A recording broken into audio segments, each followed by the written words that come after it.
Okay, that brings us to the end then of the United States appeal against the decision of the Westminster Magistrates Court earlier this year not to extradite Julian Assange. We've got a number of people here who are going to give their responses to the day's events and to the situation we now find ourselves in. I'm very, very pleased to welcome, first of all, Claire Daly and Mick Wallace, who are two Irish MEPs who did absolutely marvellous work on the Assange campaign. Great pleasure to have you here. Thanks very much, and I think, like all of you, for us to be here is both a crime and an honour. It's a crime that we have to be here in support of the person who more than anyone else has exposed US war crimes in Afghanistan and Iraq. The criminals walk free and Julian Assange is persecuted. That is a crime. It's a crime that he has been tried under an extradition treaty negotiated by war criminal Tony Blair for war criminal George Bush, so that the political arguments cannot be heard, because this is a political prosecution, and therefore we are honoured to be here on the right side of history in defence of free speech, in defence of Julian Assange. Our efforts after today will only be redoubled, because this will be won politically rather than legally. I salute you all for your efforts and urge you to continue.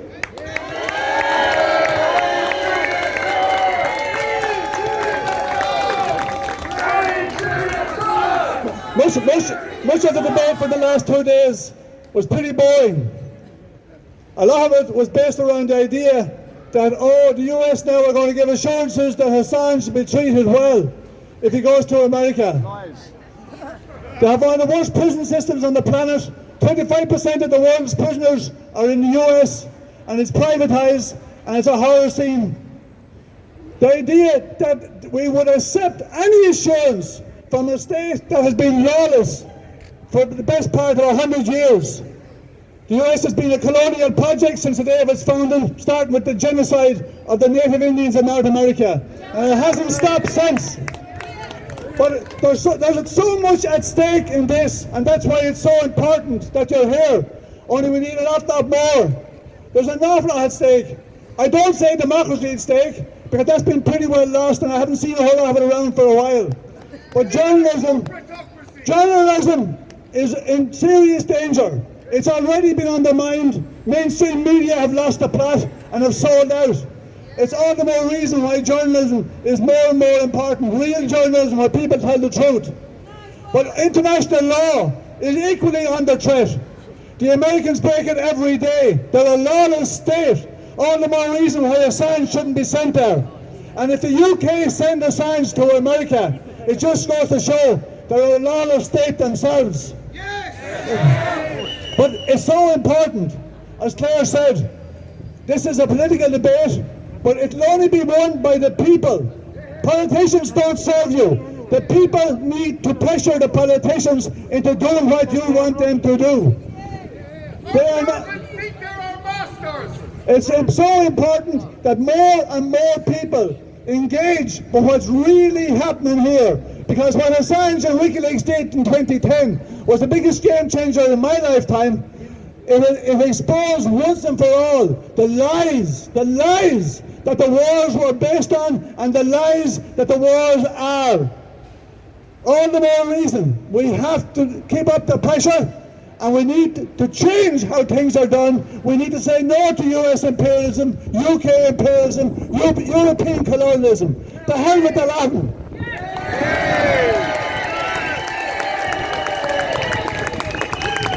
Thanks very much, and now I'd like to welcome Rebecca Vincent from Reporters Without Frontiers, who's been observing the whole of the trial and the whole of this appeal.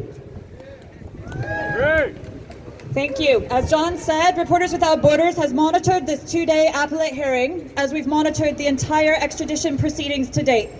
We are the only NGO that has managed to do this due to severe restrictions on observation imposed by the various courts involved. This has made it extraordinarily difficult for us to do our jobs. Nonetheless, we have fought for our right to be here, to bear witness to these proceedings and document our observations, because this case matters so immensely. What is happening to Julian Assange will have historical implications for journalism and press freedom internationally.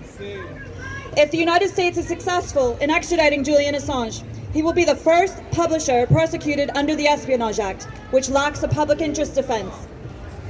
That means anyone facing a similar case in the future would also be unable to defend themselves. What is on trial here is journalism. If Julian Assange is imprisoned for publishing information in the public interest, an alarming precedent will be set, and any publisher, any journalist, any source anywhere in the world could find themselves in the same position. While this case is being brought by the United States, which should drop these charges immediately, the UK has certainly played its own indefensible part. It is worth recalling that this did not have to be a matter for the UK courts. In 2019, the government could have taken a decision in favour of press freedom and journalism and denied the US extradition request. Instead, the UK government bowed to political pressure and green-lighted the extradition request, which is why we're all standing here today. It is the UK which sentenced Julian Assange to a staggering 50 weeks in prison for breaking bail, and it is the UK that has kept him detained in high-security Belmarsh prison alongside violent criminals ever since, convicted of no crime, only pursued by the US for his contributions to journalism. If anything happens to Julian Assange in the UK or the US, the UK also bears responsibility. We won't know the outcome of these proceedings for some weeks. It is our hope that justice will prevail and that this will be the end of the decade-long persecution of Julian Assange. Nothing can undo the damage that has already taken place, but it is imperative that this travesty is brought to an end and that reforms are implemented to ensure that this can never happen again, anywhere, starting with the introduction of a public interest defense to the US Espionage Act, the UK Official Secrets Act, and all similar legislation around the world. What is at stake here is not only the rights of one man, but the ability of journalists everywhere to do their jobs, to hold power to account and ensure our ability as the public to access information that we have the right to know.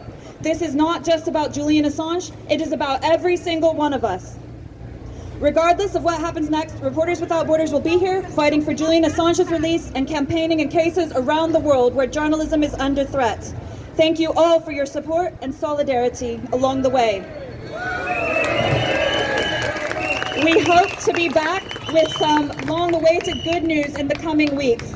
But in the meantime, we call yet again for these charges to be dropped, this case to be closed, and Julian Assange to be immediately released. Thank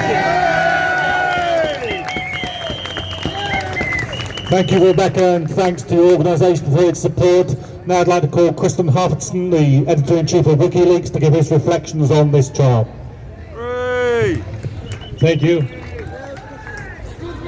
This afternoon, the lawyers for Julian Assange were tearing apart the so-called assurances, the irrevocable assurances that the US is now claiming that they can put forward.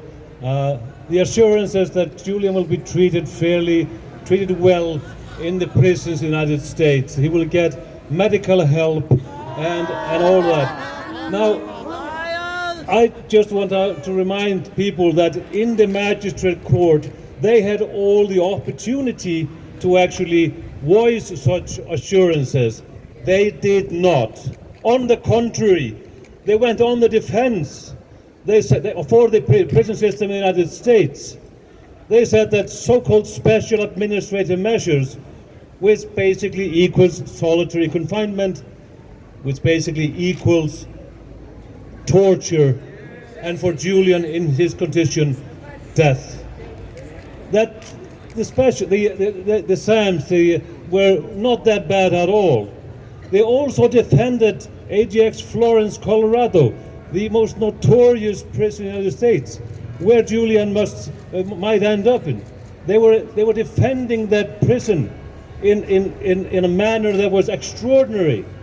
They were saying that Julian or prisoners in AGX Florence, they could have recreational activities. They could play bridge. What are they saying? That Julian would in AGX Florence be sitting down with El Chapo, with Timothy McVeigh, the Unabomber, and other homegrown terrorists and play bridge. And they also said, and quote unquote, which the Julian's lawyers actually pointed out this afternoon, that they could have individual, well, recreational activity in their own cells. What does that mean? They are throwing people in cells and keeping them in there for 22 to 23 hours a day, only an hour outside the cell, in another cell with nothing in it. That's what waits Julian on the other side, on the Devil's Island, if he is extradited. That cannot happen. The judges here have only two choices. Basically uphold the decision not to extradite Julian Assange, or de facto give out a death sentence. That cannot happen. And we have to rely on all of you to make sure that in the weeks ahead, while these two judges are deliberating, that you make your voice heard, that you put pressure on your media, on your politician, everywhere, because this cannot happen. This must come to an end. Thank you.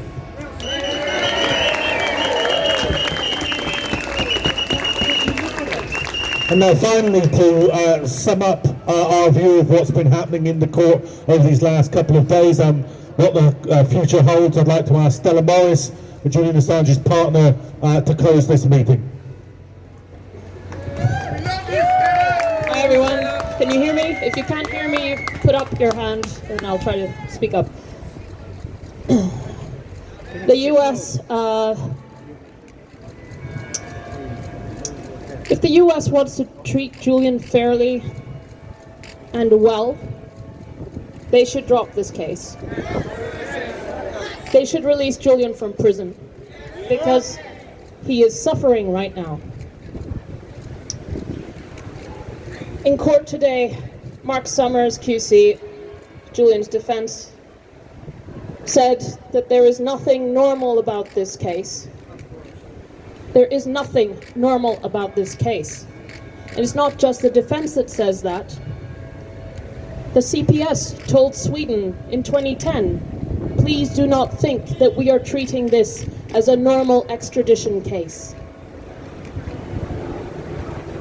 This is a political persecution that has used the law, extradition law, as a tool to further its political agenda.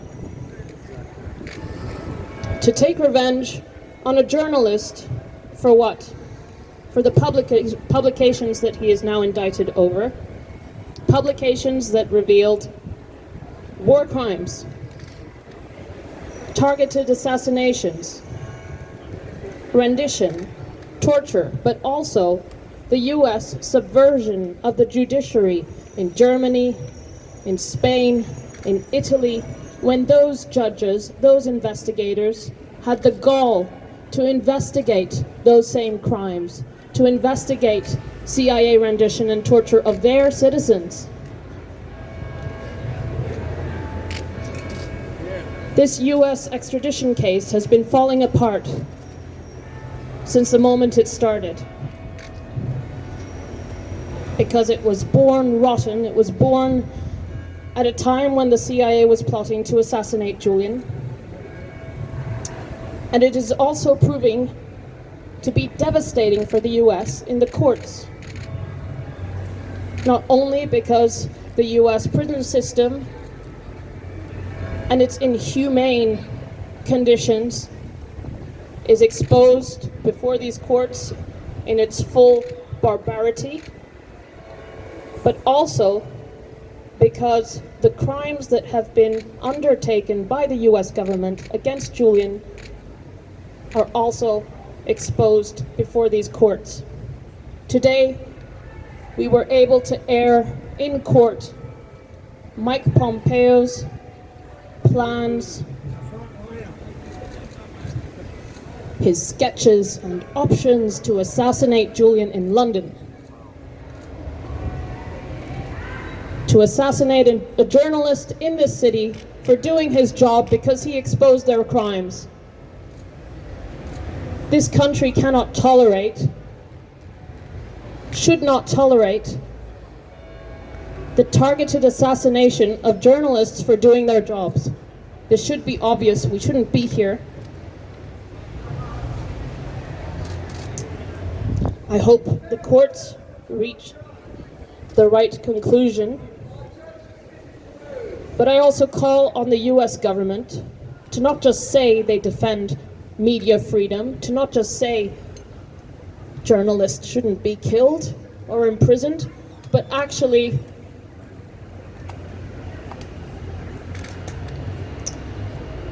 they should walk the walk, not just talk the talk. They should drop this case. They should free Julian. Thank you.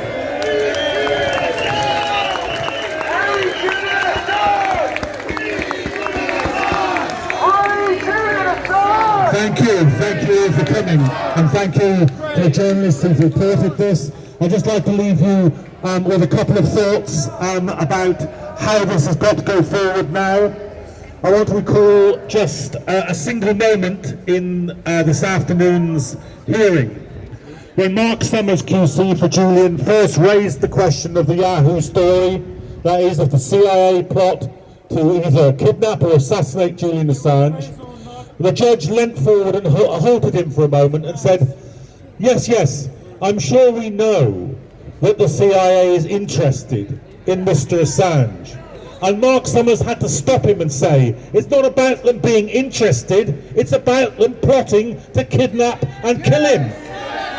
Now that judge must be one of the very few people in this city that doesn't know the facts of that plot or can't see the significance of them for this case. So if he can't see it now, it's up to every journalist, every citizen, every campaigner to make sure that as they think about their decision in this case, they do know about it, do understand it, do understand that this is a political trial, that in a political trial you can't assume that the people bringing the prosecution are acting in good faith when they give you assurances of good treatment for the very person whom they're seeking revenge on for exposing their war crimes. That's not a sensible or serious attitude, and only public campaigning can change that now.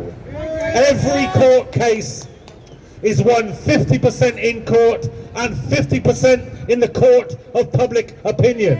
We are still on our feet as the defenders of Julian Assange in the court of public opinion. So redouble your campaigning, redouble your lobbying. Go to the DEA website, use the tools there to make as much noise, as much fuss, as much publicity as you possibly can. This isn't over until Julian Assange is walking down the street a free man.